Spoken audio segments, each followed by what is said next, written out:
And now it's time for Power of Prophecy with your host, former professor at the University of Texas at Austin, career United States Air Force officer, and best-selling author, Texe Mars.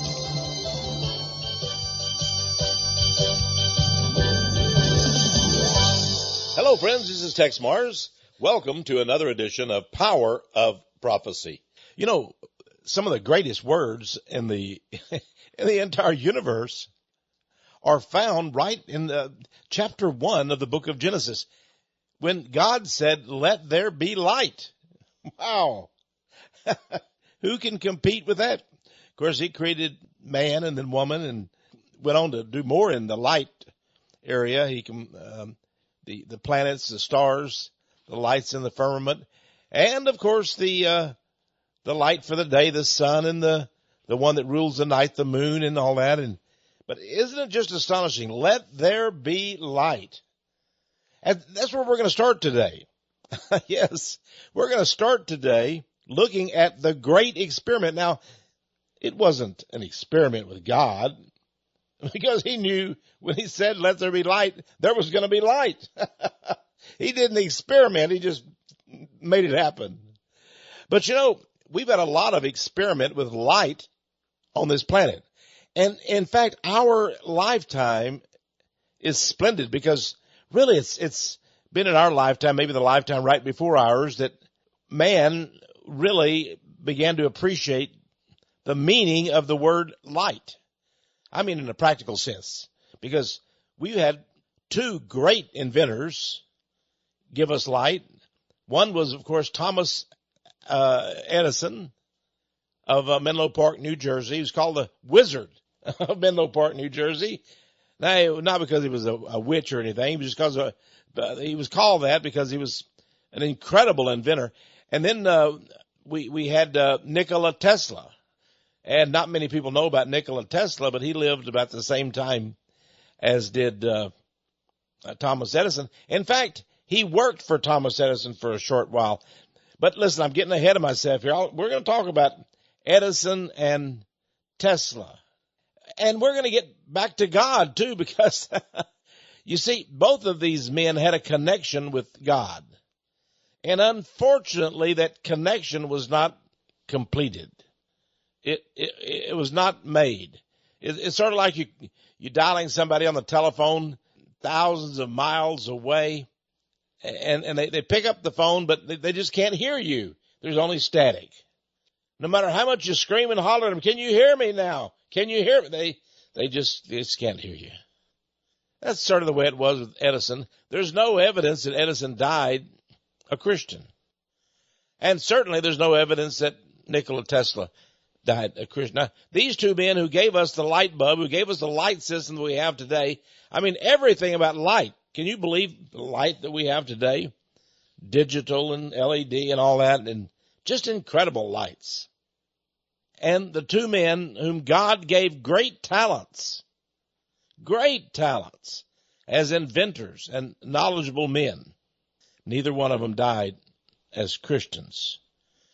But they were testified. Men went to see, I know for a fact, Thomas Edison, and I read a great biography recently about Nikola Tesla called The Prodigal Genius. The prodigal. Well, we'll talk about what it means to be a prodigal. Of course, you know what it means in the Bible, don't you? The prodigal son. Now, these men were very serious men, and their experiments were just incredible.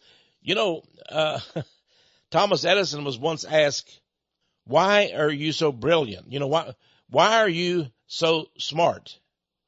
You know, I mean, the man who asked him the question, it was as if Thomas Edison was just so ingenious that these experiments, they just clicked right away, and he had an invention. And he did have over 1,000 patents. I mean, the man was a patent machine, let me tell you. And so was Tesla, for that matter. And you know, the difference between the two, they had all kind of inventions, but where Thomas Edison invented the light bulb, and he invented a very rough and primitive type of electric generating system. If it had not been for Nikola Tesla, we wouldn't have the lights as we do now, because he made the great dynamos and generators and the system of distribution and storage of electricity that make it possible today to light entire cities. In fact, they say that Edison was very, very jealous because he'd been working on that project for a long time, and he had a city block. He electrified an entire city block, and boy, was he really happy with that. Then come to find out, Tesla said, well, you can do it to entire cities. With my system, the alternating current, and they battled back and forth on their inventions, of course. And now, people don't know Tesla because Edison was a great, great inventor who invented things like, the phonograph. Well, he really sort of invented it, but somebody else got the patent before he did. But his wife once brought him she'd bring a sandwich every day for lunch. That's what he would eat, just a sandwich. And he'd get so busy working on his inventions and experimenting that he wouldn't get around to eating. Sometimes he would work all night, all day, all night. And he'd say, now, where's that sandwich, that Mary brought me? So then, he had two wives. One, Mary, died at age 29, and then was Mina. So I think it was Mina that brought him the sandwich. And he went to get a sandwich one day, and it was all moldy. He had waited too long to eat it. He, just got so busy. Have you ever been like that? I've been like that, working on a project, and I'd work all night, and boy, that's when you have the most fun. Now, some people can't see that they've always had an 8-to-5 job, and they just dread work, and I thank God it's Friday and all that. I feel sorry for people like that.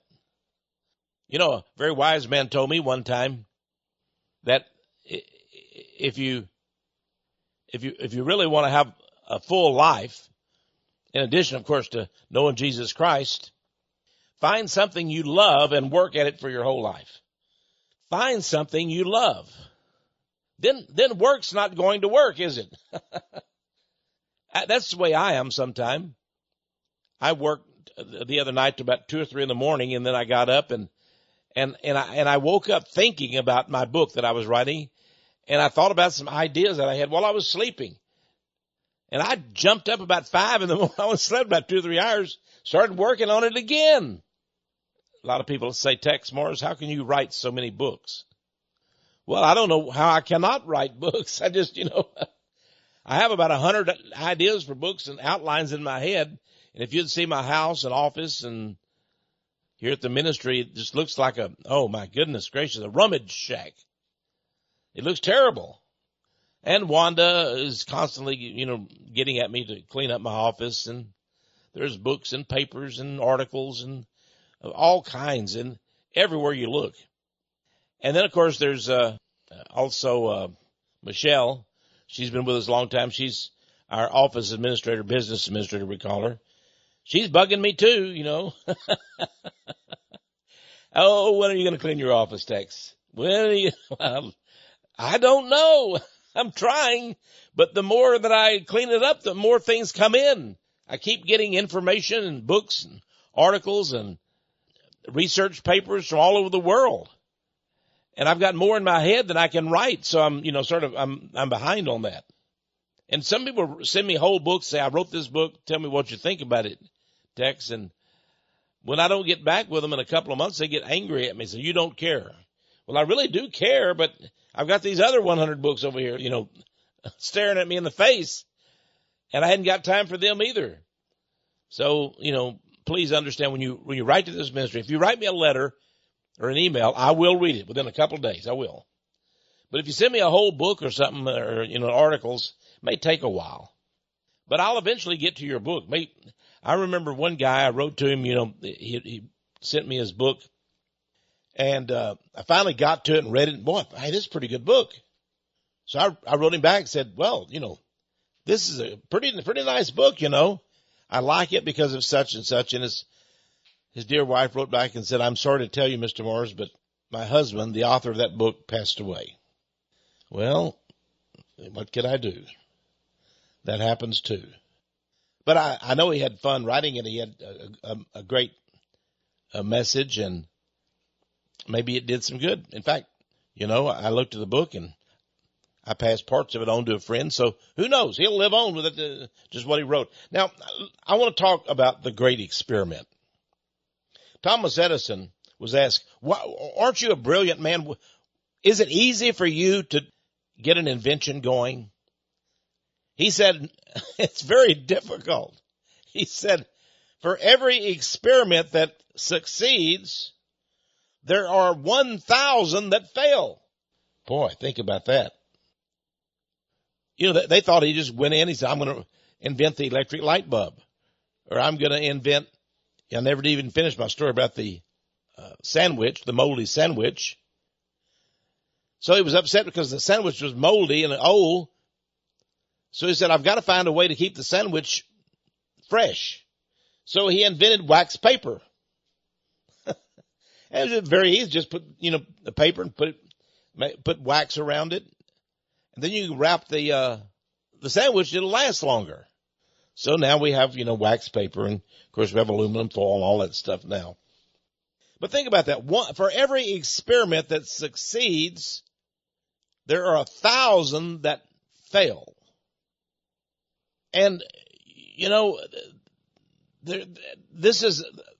it's so different with Jesus Christ. Because if you want to experiment, read the Bible. And I believe it will instruct you and teach you about what God is. God is light. And once that idea barges into your brain, I'll tell you, it will. If you're born to be a Christian, you may think you're not, but a lot of people have told me, I didn't intend to be a Christian. It just happened. One day this or that happened. A man named Philip Morrow, I was reading a book by him, a wonderful Christian sister sent me a book about Philip Morrow. He lived the last century, and Philip Morrow was a great attorney. Boy, he was a great attorney. In fact, he had several cases against Thomas Edison, patent cases. But both of them really respected each other. But, Philip Morrow would take a walk every Sunday down the streets of New York.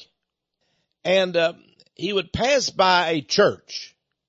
Now, Philip Morrow was a very distinguished attorney. Came from a pretty rich family. He made a lot of money. They say he must have been like a millionaire today, surely. Very rich, very brilliant attorney. But he didn't believe in God because he wanted facts. I will believe in God if you show me facts, he said, F-A-C-T-S. And he thought, if I'm going to believe in God, somebody's going to have to put so many facts out. Because when I study a law case, I go over hundreds of books, law books and such, and I know the case inside and out. And I'm not just going to study that Bible, one book, and discover God. I'm way too advanced. I'm too sophisticated for that, he said. Well, one time his family had gone to Europe on vacation and to stay a while, and he was left behind to work on this case, and he was in New York City, and every Sunday he would stroll down the street there, and he'd hear the sounds of, Sunday morning coming down. Well, there was this church there in New York City, and he would hear the sounds of people in there, and more, they sounded strange. You see, he had been raised as an Episcopal, which he admits was really nothing. Episcopals don't believe anything. We just go to church just to go. So he really didn't believe in God. No one had proved it to him. But he heard these people, and they were beneath him. You see, they were, the sort of the poor people. They were the working people, the blue collar, the laborers of New York City. And Philip Morrow, well, he was a famous rich man. He didn't socialize with any of them. But he was intrigued by their music, by their singing. They seemed so enthusiastic. And so he would stop outside the church while the service was going on and just listen.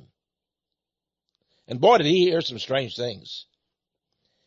He heard people inside that were evidently raising their hands and praising God, praising Jesus. And then he saw people leaving the church, after the service, and they looked like really nice people, but, well, he was so nicely dressed. His suit was so much better than their suit. And he was, he didn't really want to associate with people like that. He wanted to associate with the upper elite, of New York City. But he kept, every Sunday he would go back again. He made sure he walked right there at that church at that time because he wanted to hear. And pretty soon he started getting inspired by the songs and such, and about the idea of Jesus Christ and what he had done for them.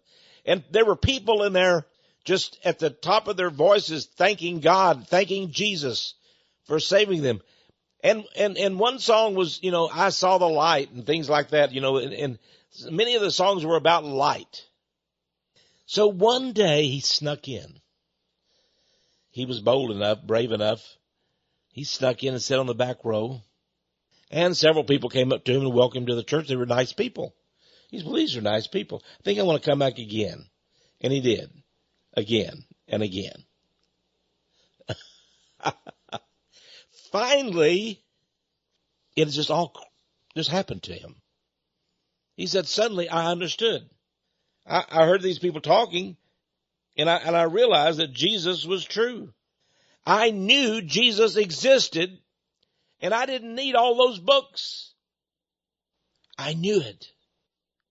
The Bible says in John, we know that we are of God. That's the letter, Episcopal, the letter of John. We know that we are of God, and the whole world lieth in wickedness.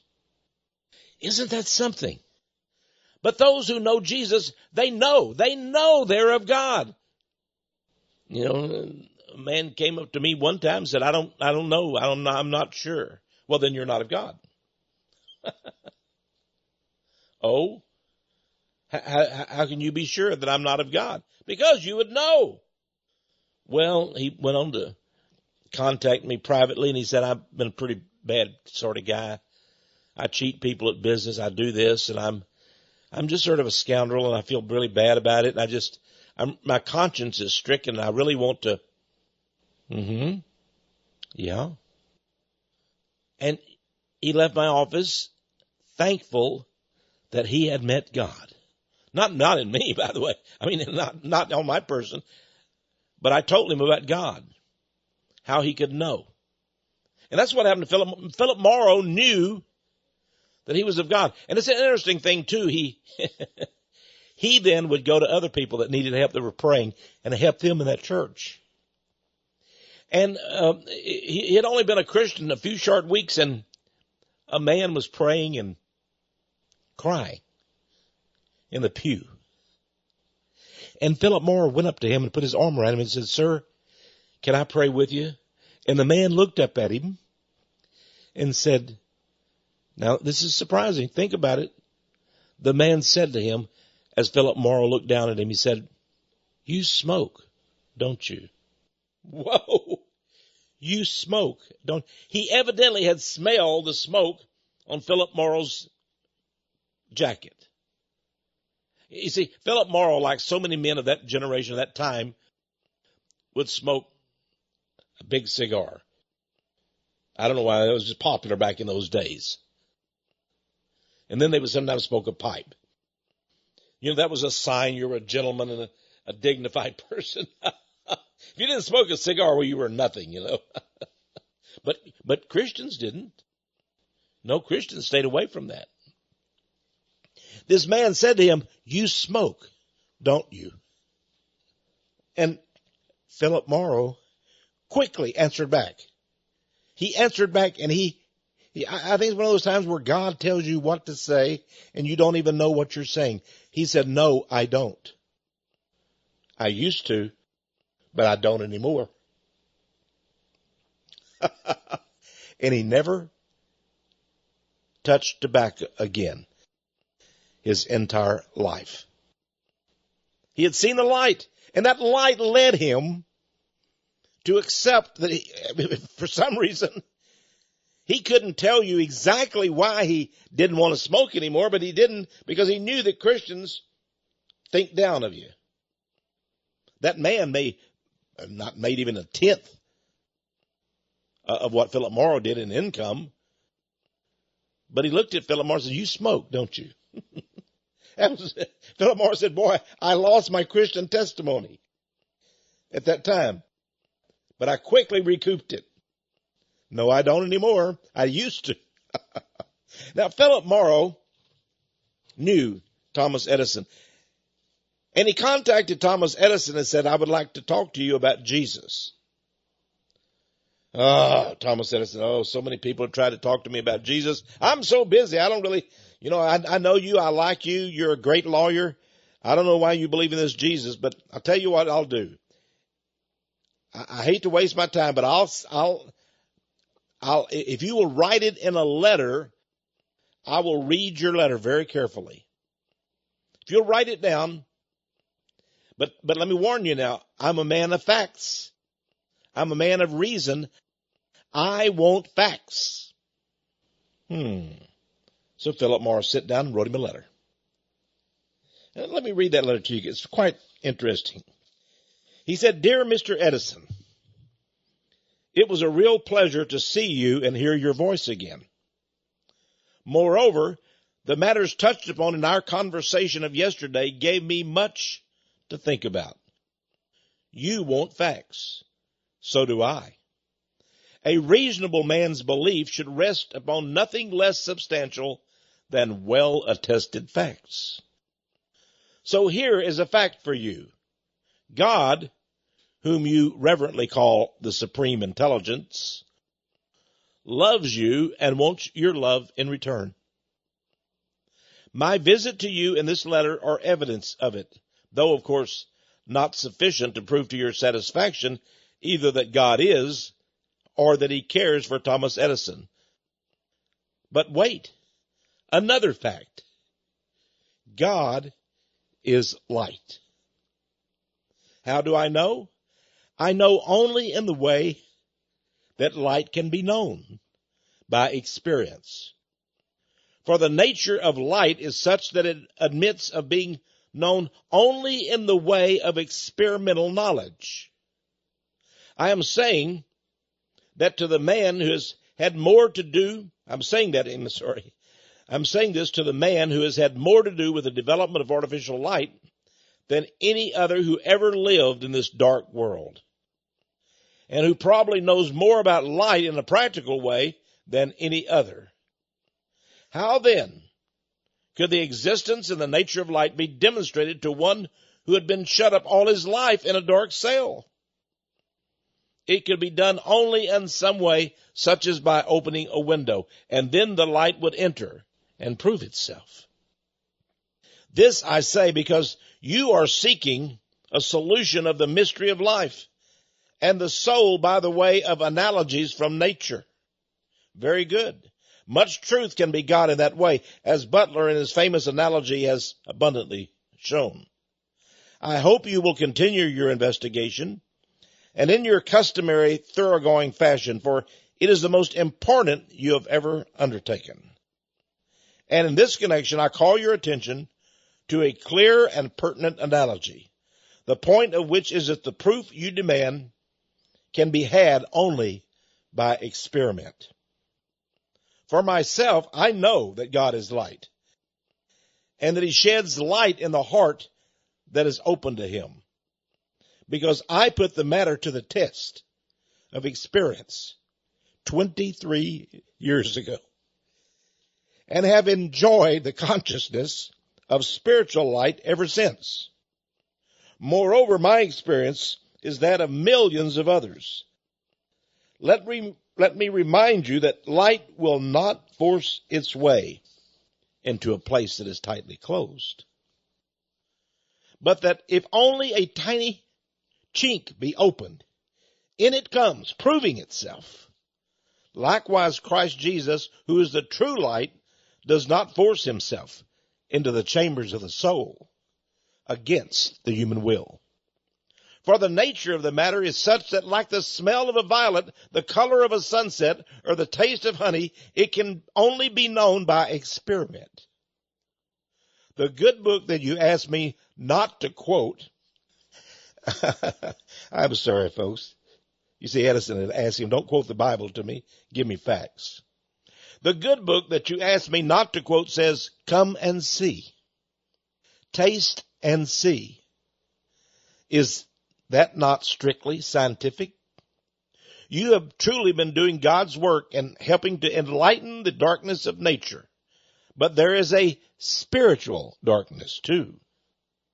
So follow that analogy and it will lead you straight to the truth and to the solution of the whole mystery of human existence.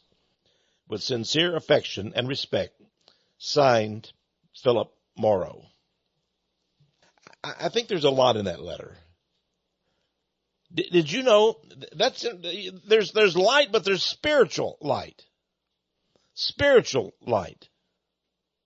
Now, I don't have any proof. I've read several biographies, but none of them have, convinced me that Thomas Edison met Jesus Christ and accepted him.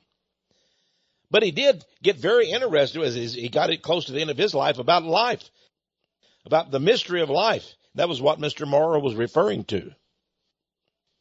In fact, they say that when he died, he was trying to invent, which was an impossible thing, of course. He was trying to invent some kind of a device or a machine to contact the dead. But the Bible says that the dead, they don't talk to the living. They're not seen by us. But that's what he tried. But he didn't succeed. That was one of the areas where he experimented but failed. If he had read the Bible, he would have known it was an impossibility. Now we get to Nikola Tesla. Nikola Tesla was a genius of a man. He came from Serbia, which is called Yugoslavia. And he came to the United States as an immigrant. He worked for Thomas Edison for a while. And then he got out and got a little bit of money together and began his own laboratory and began incredible inventions. And we have the alternating current. That's the way we all get light today. He made it possible. When the Great Depression hit in America back in the 30s, George Westinghouse, who had gotten a license for the alternating current motors and had become rich through it, suddenly was about bankrupt. He was on his last legs. The owner of Westinghouse, the great electric company. And he went to see Tesla and said, I need a favor from you. Can you sign over your entire patent to me for no charge? And when the economy comes back, if it does, then I can pay you back. But right now, I cannot afford to pay you royalties. But if I don't have your invention, I will go bankrupt. And it will hurt America and me, of course. Please sign over your patent to me. And Tesla did so. Didn't get a cent for it. He signed over his entire patent to Mr. Westinghouse. Well, World War II came about, the economy improved, and Mr. Westinghouse didn't keep his word. He didn't give Tesla 1 cent. So Tesla's great idea, for which he deserved billions of dollars, he never got a cent for. He died penniless. He died without Jesus Christ in what was considered a flop house hotel, the Wyndham House Hotel in New York City. And I'm going to tell you about his experience with light when we return in just a minute. Nikola Tesla, the prodigal genius and light. I'm Texe Mars. You're listening to Power of Prophecy.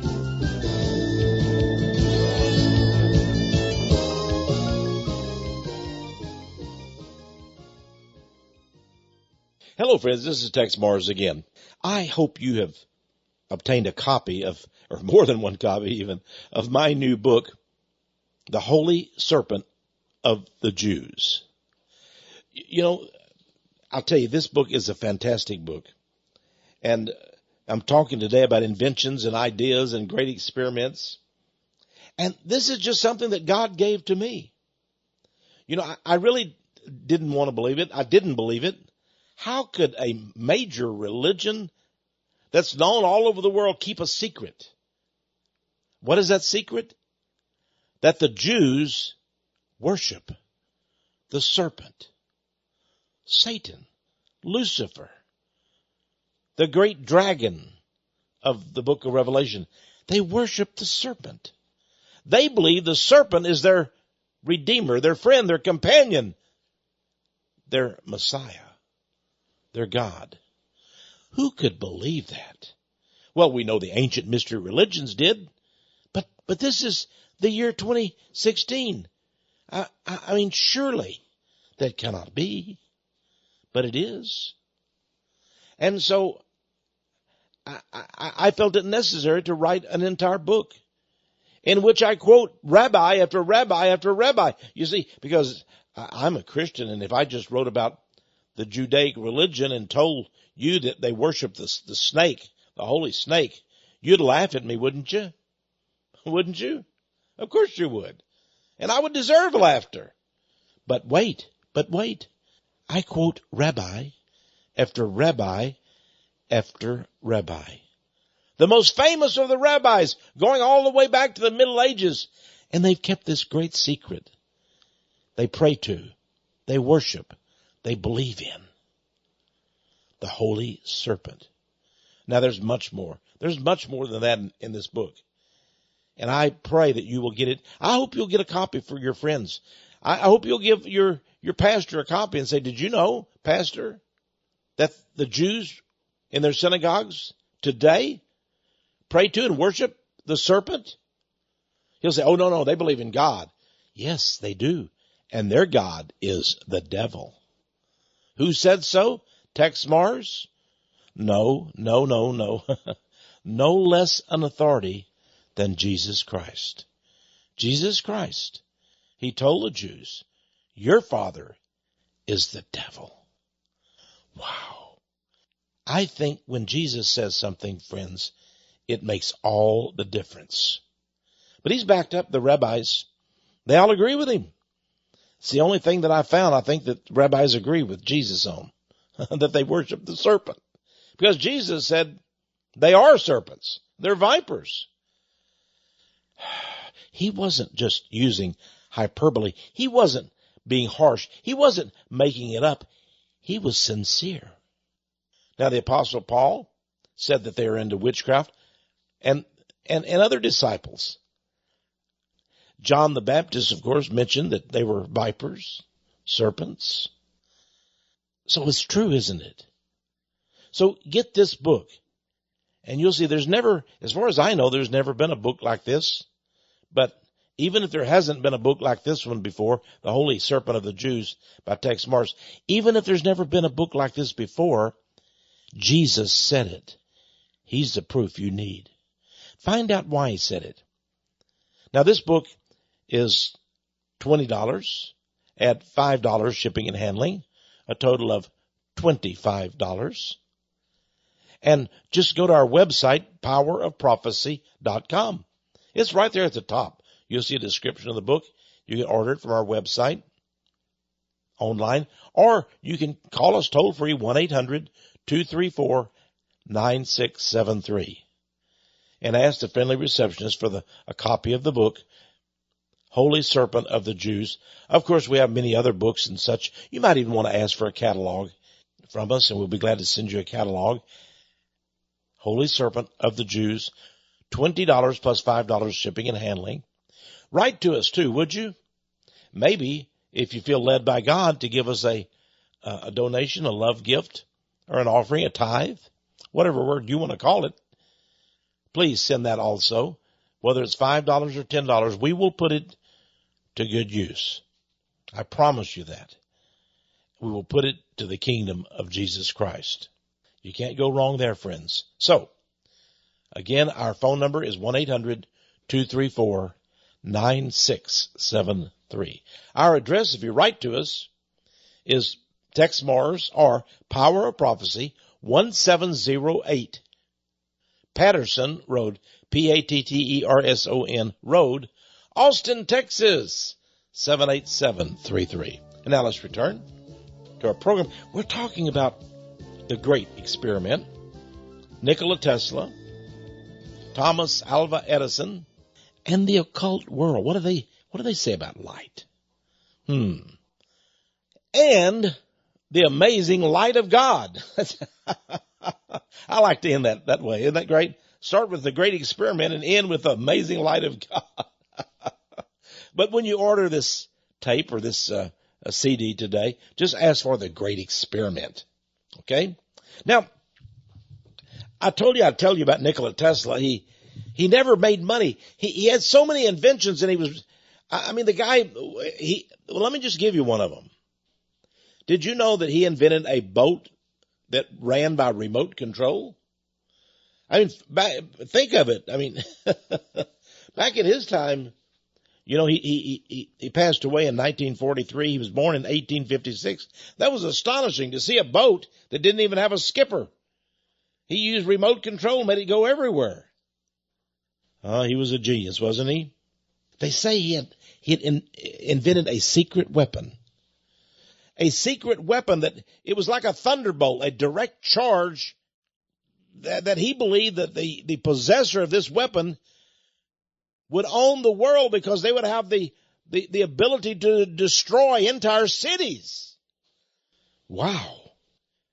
When he passed away, when he died, Nikola Tesla, did you know that the equivalent of the FBI at the time, it wasn't really the FBI, but it was the government agents, went into his hotel room. He lived in this hotel that wasn't really worth anything, and that's where he spent the last days of his life.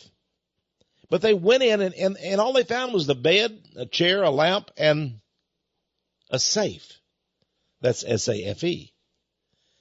And they were afraid that maybe this weapon system, he had this plan, the blueprint for a weapon, a miracle-type weapon that would use direct charge electricity to destroy entire cities. They broke in the safe, and they found different plans and everything, but they took the contents of the safe and left, and you know what? They have never told anybody what they found. They've never told anybody what they found. If you can find out from some source what he had in that safe, would you please let me know? I'd appreciate knowing. Now, it seems that although he was born in a place where Jesus Christ was worshipped, and he came to the United States, to New York City, where I guess people said they believed in Jesus Christ, he never accepted the Lord.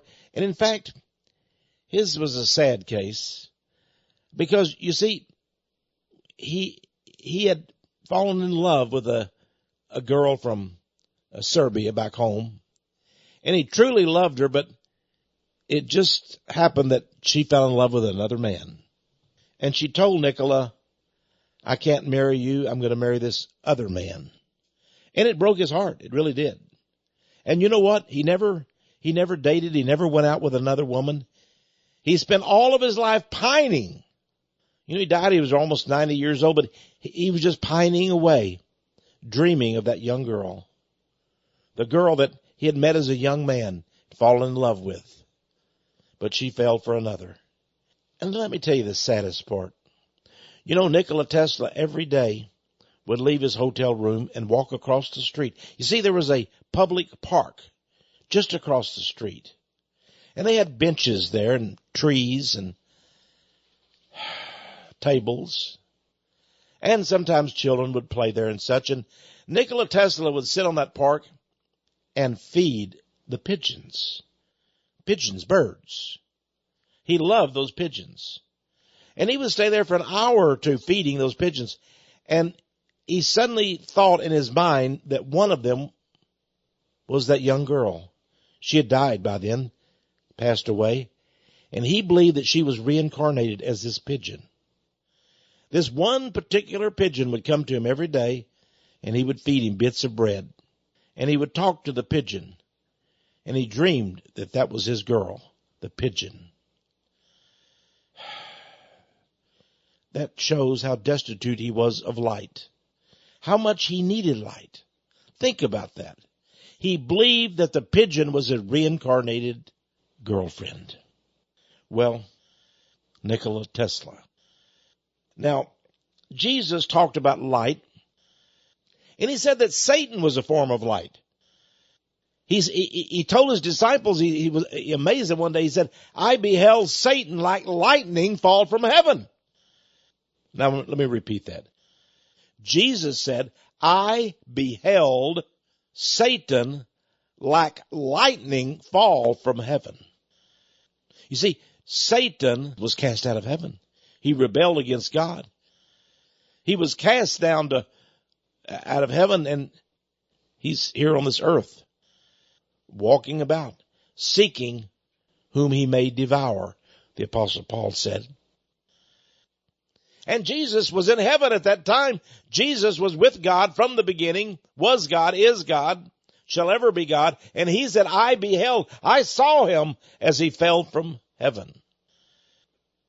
Isn't that astonishing? So, Satan is a form of light, in a sense. And you know, scientists have just discovered something quite amazing about human life. Scientists discovered that the male sperm and the female, I guess you'd call it the egg or the ovum, whatever. I'm not a great scientific in terms of man, in terms of medicine. But when the female egg is fertilized by the sperm, a bright light appears. Isn't that something? They actually, they saw the moment of conception. You know, they did these experiments. And when the sperm attaches itself to the female egg, an amazing light occurs. I think God did that. It's like, you know, he cried, it's like God crying out saying, I've created life. Another life is formed. And that makes me believe and understand that abortion is definitely wrong. Abortion is definitely wrong. Life begins there in the womb, my friends. And it begins with a bright light. Can you believe that? A bright light by God. Think about that. Well, Jesus talked about light. Read Matthew chapter 6.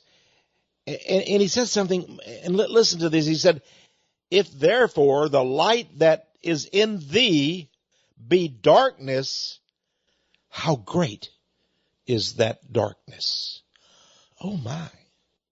You mean there's a dark light? You mean there's a light that actually is darkness? Yes. Jesus said so. He said, if therefore the light that is in thee be darkness, how great is that darkness? You know, scientists claim they've discovered something called dark light.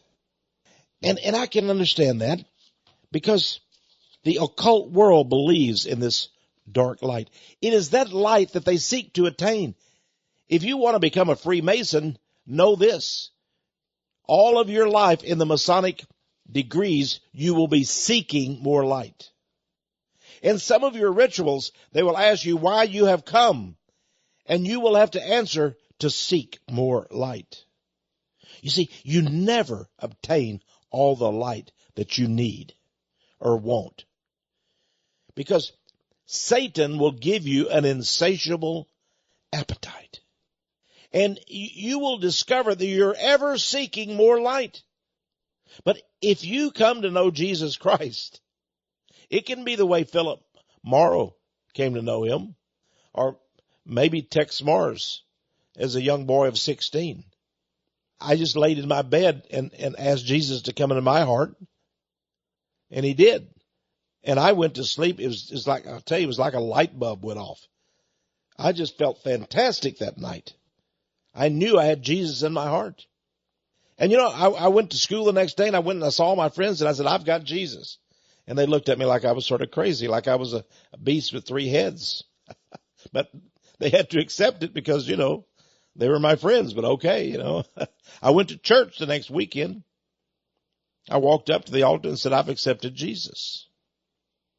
That light went off. That flash occurred. I knew that I was saved. Now, I've done some things that I'm not happy about in my life. I've committed some sins.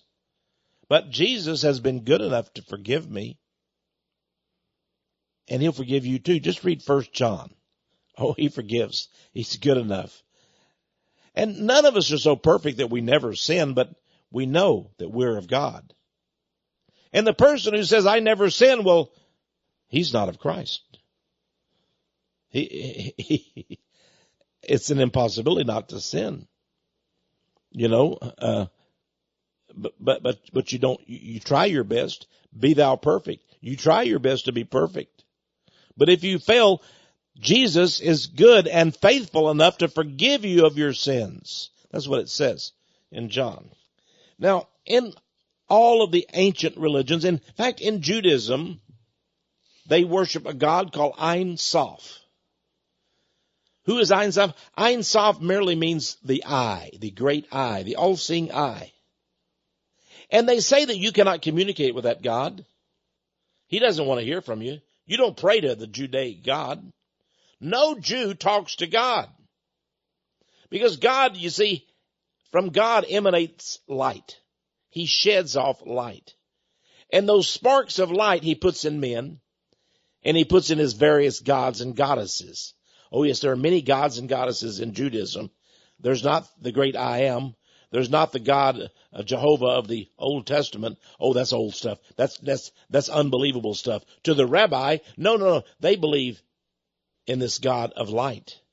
But he's that kind of light that is darkness. And that light that emanates from him is a dark light. A dark light. Now, all of the ancient mystery religions worship the sun and the moon. Because the sun and the moon symbolize for them their God, the God of light. And the occultists today worship the father of light. Who is that? Well, that would be Lucifer. You know, Paul in 2 Corinthians 11 verse 14 said this. He said, Satan is transformed into an angel of light. Think about that. It doesn't say Satan is an angel of light. He claims he is. He claims he's the father of light. He claims to be the inventor. But he didn't invent light at all. And God has assigned to him a darkness that Satan can only pass off as a form of light. Darkness. And that's why Jesus said, if that light that is in thee be darkness, then great is that darkness. Matthew 6, verse 23. And you need to understand that Satan, being an angel of light, is called Lucifer. Now, what is Lucifer? You know, there's a New Age occult organization called Lucis Trust. What is Lucis? It's a combination of Lucifer and Isis, the god of the Egyptians, the queen. Lucifer. And his book, Secret Teachings of All Ages, 33rd degree Mason Manly P. Hall, one of the greatest scholars, if you want to call it that, of Freemasonry, said that the solar deity is the one worshipped by the Masons. And he said when the Mason, let me just quote him from a book called Lost Keys of Freemasonry. He says, when the Mason learns the key to the warrior on the block, now that's a specific title that Masons earn, warrior on the block, he has learned the mystery of his craft. He then accepts that Lucifer is his God. Lucifer. What does Lucifer mean? It means the son of the morning, the son of light. That Satan calls himself the son of the morning, but we know that he is darkness. Now, in the occult religions, in Freemasonry, and of course in Judaism, it is taught that man can evolve into Superman. By his consciousness, he can evolve, and that Lucifer will reward him eventually and he'll become a god of light. That's what that he seeks to attain. And so they worship the sun. They worship the light. They worship Lucifer. And the serpent stands for Lucifer. Albert Mikey, a former Sovereign Grand Commander of Freemasonry, said, light always constituted a principal object of adoration as the primordial source of knowledge. That's where knowledge comes from, the light. And they worship and adore it, the light. But it's that light that is darkness.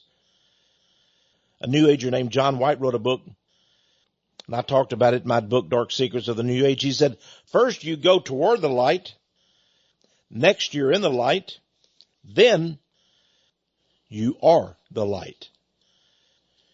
You see, that's what they believe, that man can attain that. Now, Lucifer is the name of Satan, or a name for Satan. And Masonry, Freemasonry, is said to be a struggle toward the light, but you never really find the light. But the Masons are always working against the sons of darkness. Who are those? Well, that's Christians. That's Christians. Lucifer, they say, is a good angel. And the Judaic religion says the same thing, that Lucifer is a good angel, an angel of help. But what do we know of him? Well, Jesus said he's a serpent. He's the old dragon. He's the devil.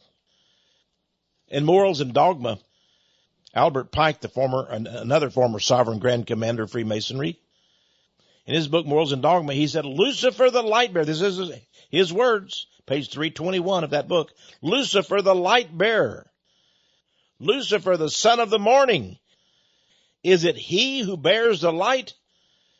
Doubt it not. Ah, yes. Now you see whom the Masons worship, don't you? They worship Lucifer as the bearer of light. And they say that the Mason becomes, in a sense, a sun himself, a reflector of light. And what does that mean exactly? Well, Manly P. Hall explains it.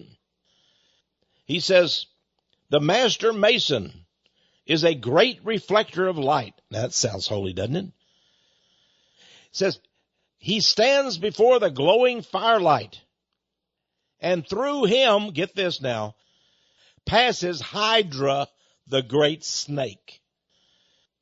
Lucifer. Wow. And from the mouth of Hydra, says Manly P. Hall, 33rd degree Mason, there pours the light of God. His, that is Hydra's, the great snake, his symbol is the rising sun. Now we know who the Masons worship. And it seems to be the very same God that the Hindus worship, the great cobra goddess and all. And the same God under the name Leviathan that is worshipped by the Jews. My friends, you're going to find that all of these religions, they use all kind of different names for that same deity, the devil. It's only in Christianity that he is properly identified, because he must step into the light. He is darkness. That's why you cannot communicate with Ein Sof, the Judaic God. You can't talk to him. He doesn't want to talk to anybody. He has these intermediaries. The Catholic Church, of course, has invented many intermediaries. You can't talk to Jesus directly. You got to talk to his mother, Mary, or you got to talk to one of the many, many saints. But in true Christianity, Jesus says, come unto me, all ye that are heavy laden, and I will give you rest. Don't go to intermediary. Go to Jesus. He's the one that will give you rest. Well, so the secret of Judaism, the secret of Freemasonry, the secret of all of these false religions is that they worship a light that is dark. They have not yet found the light that Philip Morrow received. The attorney, Philip Morrow. But let me finish this talk today. I want to tell you what happened to Philip Morrow after he came to know Jesus Christ. He went back to his family and they said, you're different. You never were a guy to listen to jokes. You didn't like jokes. You were very solemn and serious. And now you're jocular and you're happy. You have fun in life. And he explained to them that he knew Jesus Christ as his Lord. Well, his family didn't know Jesus themselves, but they said, well, Dad, his son said, Dad, if it makes you happy and you can be laughing again, that's just great. Wonderful. And then Philip Morrow was told about his sister. His sister, you see, was lying in bed. She was very ill. She was very depressed. The doctors had said her life is ending. She doesn't have to die, but she wants to die. She has nothing to live for. Well, Philip Morrow, he knew that feeling. That was the feeling he got just before he came to know Jesus Christ. I may as well die. I don't have anything to live for, he said. But now he did. Now he was happy. Now he was joyful. And he went to see his sister. She was lying in her deathbed. He went into the room. He held her by the hand. And he said, my sweet sister, you're not going to die. I know why you're sick. I know why you're in this condition. She looked up at him and her eyes looked just tired, exhausted. He said, what you need is Jesus Christ. And the testimony I have is that she said, you're right, Philip. And he said, let me lead you on a prayer if you want to know Jesus. And she prayed. And then she got up off her bed and went and made his meal. She went and made his meal. She was alive. That's what the light of Jesus does for you, my friends. It's the difference between death and life. I know you want to live. I know you want to be happy. I know you want to be joyful. And I don't care about this election and who's going to win and whether we're going to be kicked back and we're going to lose our freedom of religion and all these things they say are going to happen to us. But none of those things are really going to happen. Because they can't take Jesus out of your heart. You remember that. Remember my words. No.